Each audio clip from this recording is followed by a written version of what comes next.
My name is Amari of Wherever I Look, and for this review, we're talking about The Invisible Guest, specifically the Chinese 2023 version. To summarize, Joanna is a woman who is wealthy, probably married to one of the richest men in China in this world, and she is accused of murdering her childhood friend and potential side piece, whose name is Ming Hao. On top of those troubles, she has this corrupt cop named Zheng Wei, who he's torn. On one hand, he realizes he can extort quite a bit of money out of her, potentially in the millions, if not billions.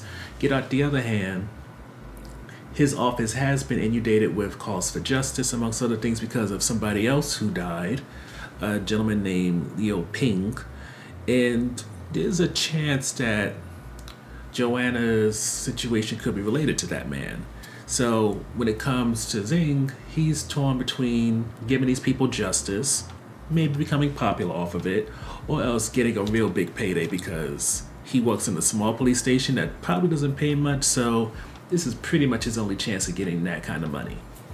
Now, in terms of review, there's not a lot to say, but what there is to say is positive, at least in my opinion. Now, I should note, I haven't seen the original Spanish version or the various other ones that are within different cultures, because apparently this has been remade or has similar movies to it in quite a few different movie industries.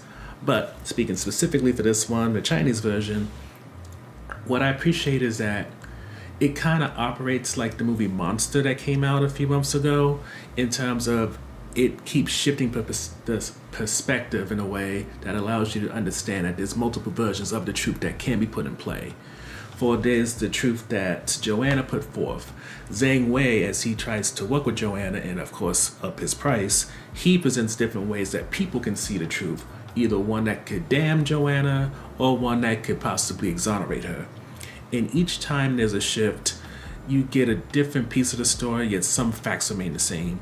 And it is an interesting way for you to experience who these people are. Like in terms of Joanna, is she a victim or a perpetrator?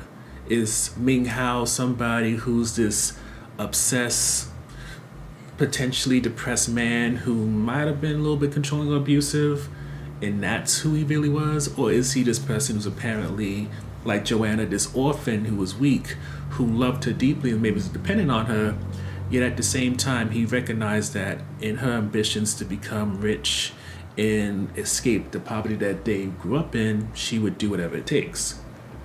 There's very different ways to see who Joanna is, who Ming Hao is, but after a certain point, I will admit, you may feel like you have a good idea of what's going to happen. Not like a full-fledged, this is the absolute, but let's just say, I don't know how good the original was of this, but this one, it'll definitely scratch that itch for people who love a good mystery, especially one that has a bit of twists and turns in it. But this isn't going to be the best thing you ever saw. It's good entertainment. You'll be engaged, won't necessarily want to check your phone while watching it, but it's not necessarily going to set a precedent in your life and be put on a pedestal.